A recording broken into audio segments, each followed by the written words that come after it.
بسم اللہ الرحمن الرحیم لا اقسم بهذا البلد، میں اس شہر کی قسم کھاتا ہوں، وانت حل بهذا البلد، تجھے اس شہر میں لڑائی حلال ہونے والی ہے، ووالد وما ولد، اور قسم ہے انسانی باپ اور اولاد کی، لقد خلقنا الانسان فی کبد، یقیناً ہم نے انسان کو بڑی مشقت میں پیدا کیا ہے، ایحسب ان لن یقدر علیہ احد،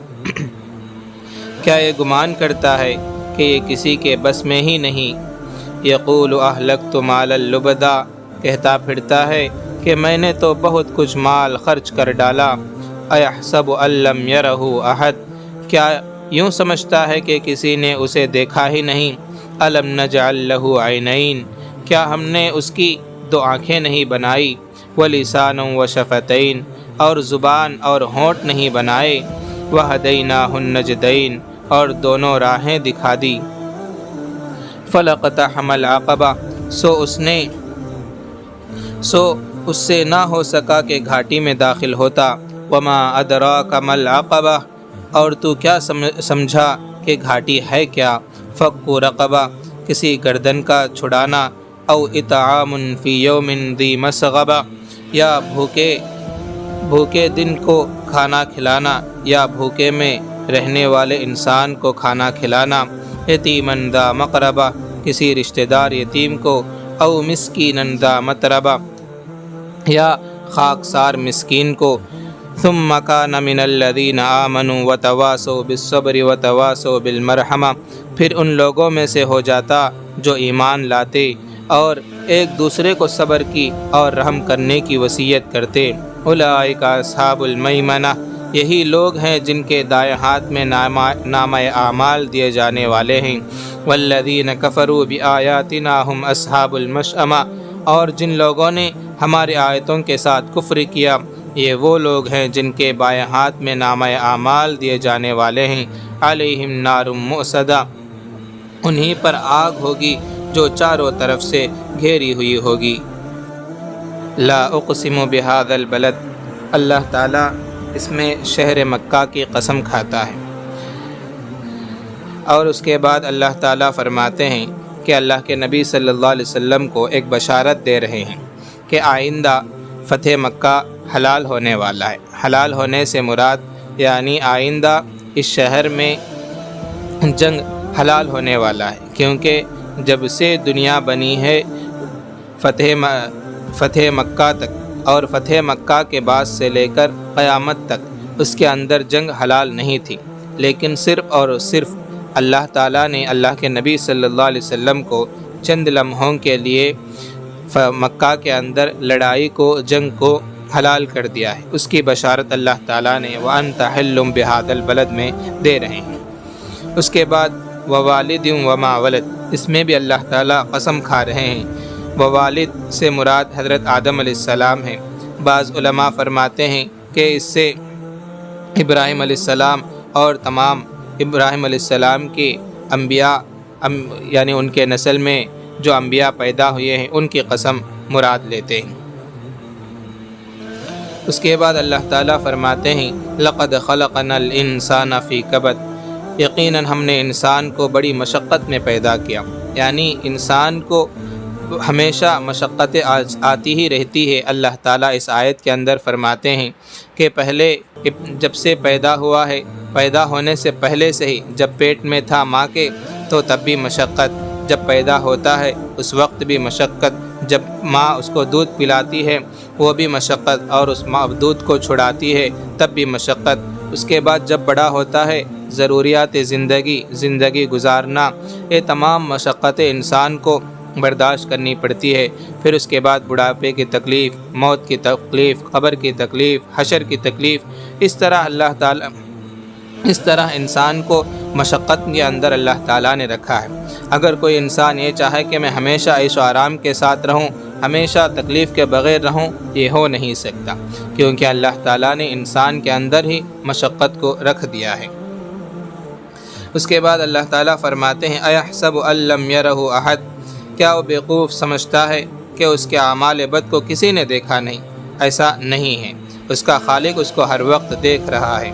اللہ تعالیٰ اس کے بعد اپنی نعمتوں کو گنوا رہے ہیں کہ اللہ تعالیٰ نے اس کو کیا کیا نعمتیں دی ہیں۔ الم نجعل لہ عینین، کہ ہم نے تیرے لیے 2 آنکھیں دی، زبان دی اور 2 ہونٹ دیے اور 2 راستے دیے۔ وہدیناہ النجدین، بعض علماء فرماتے ہیں کہ نیکی اور برائی کا راستہ تجھے بتلا دیا۔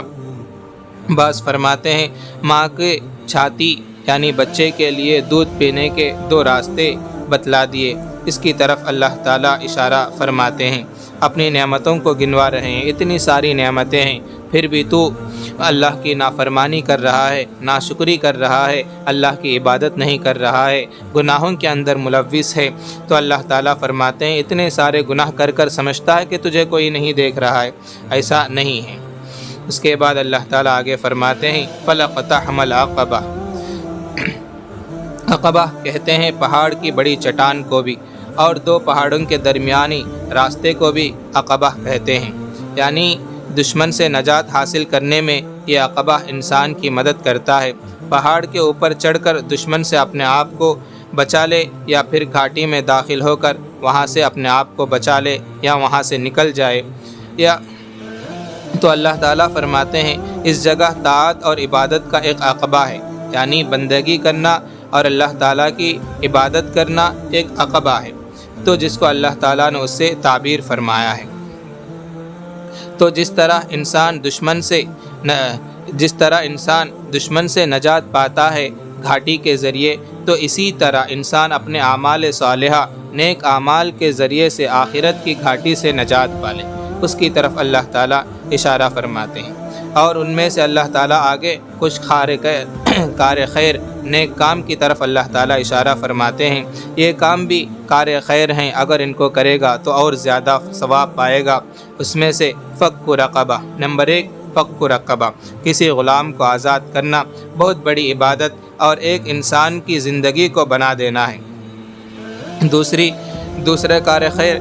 او اطعام، یعنی کھانا کھلانا، بھوکے کو کھانا کھلانا بہت بڑا ثواب ہے، اور کھانا کھلانا کسی کو بھی ہو ثواب سے خالی نہیں، مگر بعض کو کھلانا بہت بڑا ثواب بن جاتا ہے۔ اس لیے اس سے بڑے ثواب کے حاصل کرنے کے لیے فرمایا یتیمن ذا مقربہ او مسکینا ذا متربہ، یعنی خصوصاً جب کھانا کسی ایسے یتیم کو کھلایا جائے جس کسی کے ساتھ تمہاری قرابت داری ہو، رشتہ داری ہو، تو اس میں دوہرا ثواب ہو گیا، ایک بھوکے کا پیٹ بھرنا، دوسرے رشتہ داروں کی صلہ رحمی اور اس کا حق ادا کرنا۔ فی یوم ذی مسغبہ، یعنی بالخصوص ایسے دن میں اس کو کھانا کھلانا جس میں وہ بھوکا ہو، اور بھی زیادہ ثواب کو واجب کر دیتا ہے، اور بھی زیادہ ثواب کو بڑھا دیتا ہے۔ اسی طرح یتیم رشتہ دار ہو تو ایسے مسکین جس کے مسکنت نے اس کو خاک نشین بنا رکھا ہو، یعنی اس کی غربت کی وجہ سے وہ مٹی میں لت پت ہو گیا ہو، مٹی میں ڈوب گیا ہو، مٹی میں لڑ رہا ہو، تو ایسے انسان کو اگر کھانا کھلایا جائے تو اور زیادہ ثواب بن جاتا ہے۔ تو اس کے بعد اللہ تعالیٰ دو آدمیوں کی طرف اشارہ کر رہے ہیں جو اللہ تعالیٰ پر ایمان لاتا ہے اور صبر کی وصیت کرتا ہے اور رحم کی وصیت کرتا ہے، تو اللہ تعالیٰ اس کو دائیں ہاتھ میں نامہ اعمال عطا کریں گے، اور جو اللہ کی آیتوں کا انکار کرتا ہے اور اللہ تعالیٰ کی نافرمانی کرتا ہے اور اللہ تعالیٰ کے بتائے ہوئے احکام کو نہیں مانتا، تو اللہ تعالیٰ اس کو نامہ اعمال بائیں ہاتھ میں عطا کریں گے اور اس کو آگ میں داخل کریں گے، اور وہ آگ اس کو چاروں طرف سے گھیری ہوئی ہوگی اور اس کو آگ کے اندر لپیٹ لیا جائے گا۔ اس کی طرف اللہ تعالیٰ اشارہ کر رہے ہیں۔ اس صورت کے اندر اللہ تعالیٰ خصوصاً دو تین باتوں کی طرف اللہ تعالیٰ نے ارشاد فرمایا ہے، ایک یتیم کو کھانا کھلانا اور غلام کو آزاد کرنا اور اپنے رشتہ داروں کے ساتھ اچھا سلوک کرنے کا خصوصاً اللہ تعالیٰ نے اس صورت کے اندر بتلائی ہے۔